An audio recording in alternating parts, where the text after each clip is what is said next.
Hasina is a dead body, আর Joy never own this country. তার মার মতো, তার নানার মতো একটা বিশ্বাসঘাতক। সো বিশ্বাসঘাতককে আপনি ফোরের মধ্যে নিয়ে এসে যদি আলোচনার বিষয়বস্তু করতে চান, সেই বিষয়ে আমি আলোচনা করতে একদম নারাজ। আমি আবারও বলতেছি, Hasina is a dead body. Hasina নিজের দাফন, নিজের কাফন ইচ্ছা মতো তার শ্বশুরবাড়ি ইন্ডিয়াতে চলে গেছে। আপনি তাকে আবার নিয়ে আসতেছেন কেন? রাজনীতিতে তাকে কেন আপনি একটা পার্ট করতে চাচ্ছেন?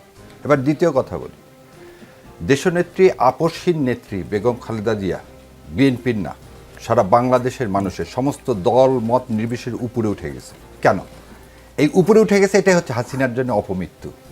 হাসিনার ফাঁসি হয়েছে সেটা না, কিন্তু হাসিনা দেখতেছে সমস্ত রাজনৈতিক দল, যাকে আমি কারাগারে পয়জন দিলাম, তাকে নিয়ে সবাই মিলে বলতেছে উনি সমস্ত বাংলাদেশের মানুষের নেত্রী, সমস্ত দল মত নির্বিশেষের উপরে।